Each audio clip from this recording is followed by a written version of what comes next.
Hey guys, wanna know how to claim daily login rewards in PUBG Mobile? Well, no worries, it's super simple, so let's get right into it. Now, first off, simply open up your PUBG Mobile application, and once you've done that, right here, you can see this various blue icons with various options like sales, rewards, and events. So, what you can do is simply click the last one, that is events, right here. Once you've selected the last one, just head towards a weekly sign in under this event page right here.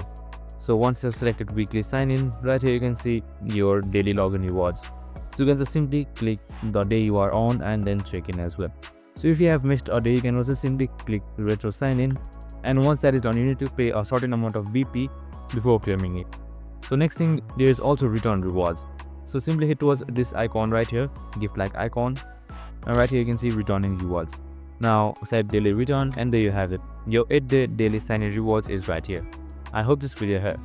If it did, make sure to like, subscribe, and tune in with us for more of these videos. See you in the next one.